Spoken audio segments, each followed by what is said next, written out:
Hello kids! Today we're going to hear a wonderful story from Islamic history about Prophet Ibrahim and his son Ismail. This story teaches us about faith, obedience and trust in Allah. Let's begin. One night, Prophet Ibrahim had a dream. In his dream, Allah commanded him to sacrifice his beloved son Ismail. Prophet Ibrahim was a true believer and he knew he had to Allah's command. The next morning, Prophet Ibrahim told his son Ismail about the dream. Ismail, who was also a faithful servant of Allah, agreed to fulfill Allah's command without hesitation. Prophet Ibrahim and Ismail set out on their journey to the place of sacrifice. Along the way, they encountered obstacles, but their faith in Allah kept them strong.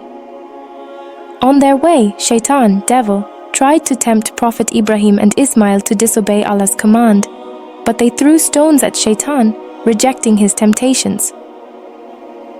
When they reached the place of sacrifice, Prophet Ibrahim prepared to fulfill Allah's command. As he was about to sacrifice his son, Allah sent a ram to be sacrificed instead. Allah was pleased with their obedience and faith.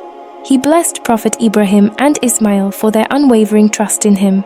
This event is commemorated every year during Eid al-Adha. Muslims around the world celebrate Eid al-Adha to remember the sacrifice of Prophet Ibrahim. They perform prayers, sacrifice animals, and share the meat with the poor and needy. The story of Prophet Ibrahim and Ismail teaches us the importance of faith, obedience, and trust in Allah.